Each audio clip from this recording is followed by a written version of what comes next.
कोई व्यक्ति दूसरे का अपमान क्यों करता है? क्या आपने कभी विचार किया है? वैसे तो हम भी बिना कारण बहुतों का अपमान करते हैं। हमारा अपना अपमान भी बहुत बार होता है। संसार का सारा व्यवहार एक दूसरे का अपमान करने पर टिका है। जैसे पति अपनी पत्नी का अपमान करता है, पिता अपनी संतानों का अपमान करता है, नौकरी देने वाला अपने नौकर का अपमान करता है, अर्थात जो भी बलवान वो निर्बल का अपमान करता है। यदि हम शक्तिमान हैं तो अपमान के बदले में लड़ाई करते हैं, और यदि लड़ने की शक्ति नहीं होती तो हम अपमान सह लेते हैं, स्वयं को निर्बल और असहाय मान लेते हैं। हमें छोटे होने का एहसास होता है।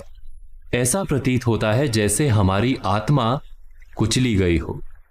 किंतु कोई किसी का अपमान क्यों करता है?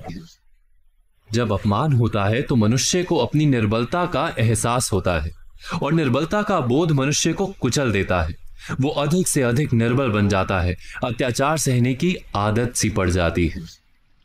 आत्मविश्वास का नाश हो जाता है, और जब आत्मविश्वास नहीं होता तो मनुष्य शराब और जुए जैसे व्यसनों में सुख ढूंढता है, मन से रोगी बन जाता है। आखिर किसी भी मनुष्य की ऐसी दुर्गति कोई क्यों करता है? अपमान करने वाला वास्तव में क्या सिद्ध करना चाहता है? कभी गहराई से विचार किया है? वास्तव में हम किसी का अपमान करते हैं उसकी निर्बलता सिद्ध करने के लिए, ये बताने के लिए कि हम अधिक शक्तिमान हैं।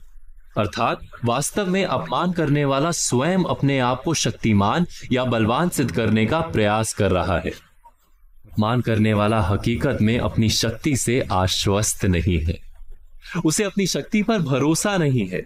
दूसरों को चुनौती देकर अपनी शक्ति पर विश्वास प्राप्त करने की कोशिश करता है।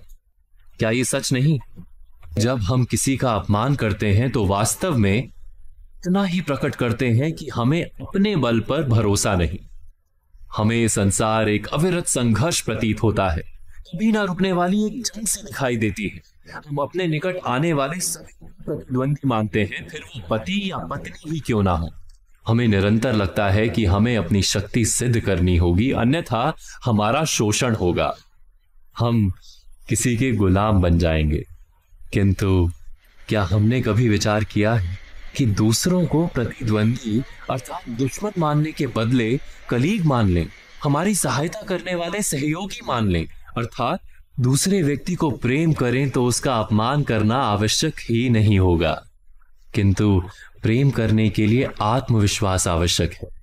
जिसे अपनी शक्ति पर विश्वास नहीं, वो प्रेम कर ही नहीं सकता। अर्थात जिसका हृदय आत्मविश्वास से भरा होता है, ना वो अपमान करता है, ना अपमान को स्वीकार